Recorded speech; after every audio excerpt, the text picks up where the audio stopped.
ஒரு நடிகனா இருக்கிறத விட எனக்கு இதுதான் பெருமை அப்படின்னு சூர்யா சில விஷயத்த சொல்லியிருக்காரு. அவர் அப்படி எதை பத்தி சொல்லியிருக்காரு அப்படின்றத பத்தி நாம இன்னைக்கு இந்த வீடியோல பார்க்கலாம். 1997ல நேருக்கு நேர் அப்படின்ற ஒரு படத்து மூலமா அறிமுகமானவர் தான் சூர்யா அவர்கள். ஆரம்ப காலகட்டங்கள்ல இவர் நடிச்ச படங்கள்லாம் தோல்வியில தான் முடிஞ்சது.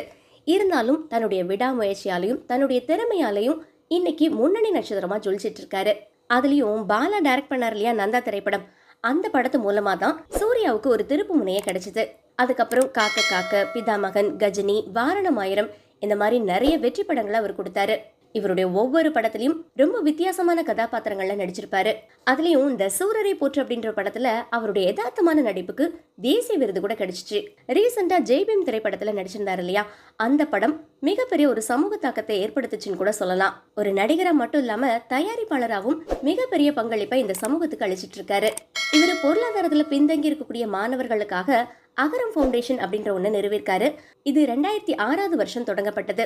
அது மூலமா தரமான கல்வியை எல்லாருக்கும் கொண்டு சேர்க்கிறது தான் இதனுடைய முக்கியமான நோக்கமாகவும் இருந்துட்டு இருக்குது. இதுல குறிப்பிட்ட சில மாணவர்களை தேர்ந்தெடுத்து அவங்களுடைய பள்ளி கல்லூரி படிப்புக்கான முழு செலவையும் அந்த அகரம் ஃபவுண்டேஷன் எடுத்துக்குது. இதன் மூலமா அந்த மாணவர்களுக்கு நல்ல ஒரு எதிர்காலத்தை அமைச்சு கொடுக்கவும் உதவி பண்ணிட்டு இருக்காங்க. இதுல ரீசெண்டா ரெட்ரோ படத்தினுடைய இசை வெளியீட்டு விழால சூர்யா அவர்கள் பேசியிருக்காரு. அவர் சொல்லும்போது, சினிமால நான் ஒரு நடிகனா இருக்கிறத விட என்னுடைய அகரம் ஃபவுண்டேஷன் மூலமா 8000க்கும் மேல இருக்கக்கூடிய தம்பிகளும் தங்கைகளும் பட்டதாரியா வந்திருக்கிறது தான் எனக்கு மிகப்பெரிய பெருமை அப்படின்னு சொல்லியிருக்காரு. இது மட்டும் இல்ல, இன்னும் நிறைய மாணவர்களை பட்டதாரிகளா மாத்தணும் அப்படின்றதுதான் என்னுடைய கனவு அப்படின்னு அவருடைய கனவு பத்தியும் பேசியிருக்கிறாரு. இந்த மாதிரி சினியன் அரசியல் அப்டேட் உடனே தெரிஞ்சுக்கணும்னா செம்ம மீடியாவை சப்ஸ்கிரைப் பண்ணிடுங்க.